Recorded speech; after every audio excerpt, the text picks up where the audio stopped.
vocês para antes trazer um rápido bastidor ainda do grande assunto que é esta semana, que é a reforma tributária chegando ao Senado.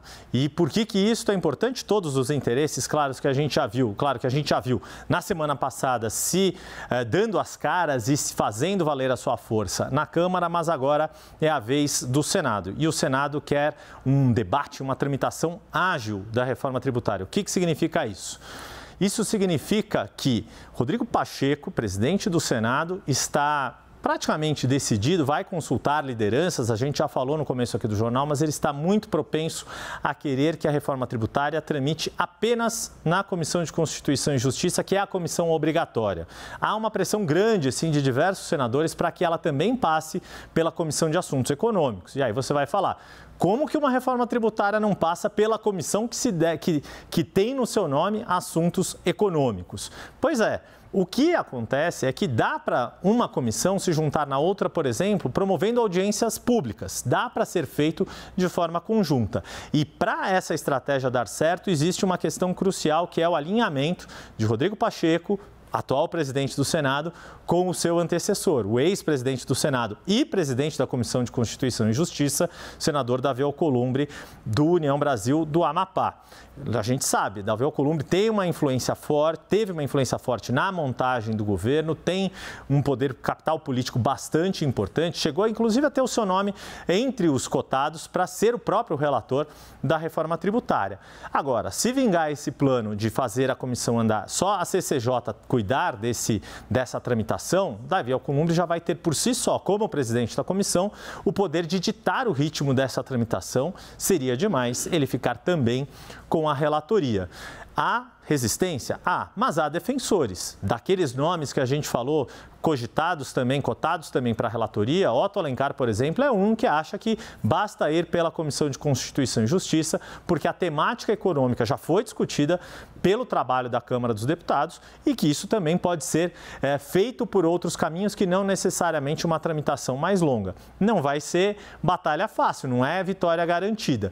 Por quê? Porque a Comissão de Assuntos Econômicos, há senadores, por exemplo, Isalci Lucas, do Distrito Federal do PSDB, Efraim Filho, do União Brasil da Paraíba, que estão interessados em fazer esse debate com maior protagonismo.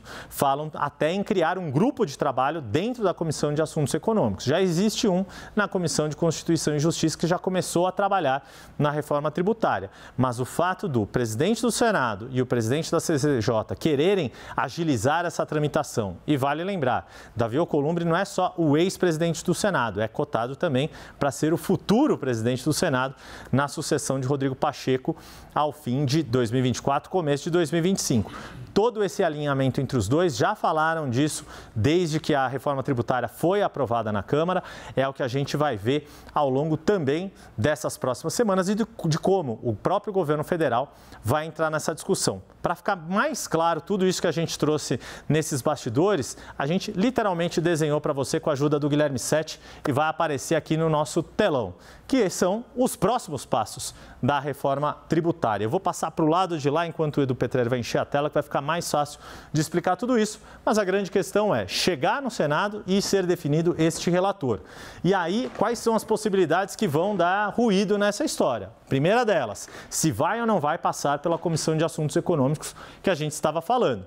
Por obrigação, por se tratar de uma mudança na Constituição, tem que ir na Comissão de Constituição e Justiça, que é a mais importante de qualquer legislativo. É a mais importante no Senado, na Câmara, na Câmara de Vereadores, na Câmara Municipal da sua cidade, na Assembleia Legislativa do seu estado. Comissão de Constituição e Justiça é fundamental, por isso que todos os políticos cobiçam fazer parte da sua cúpula, comandá-la em algum momento das suas carreiras.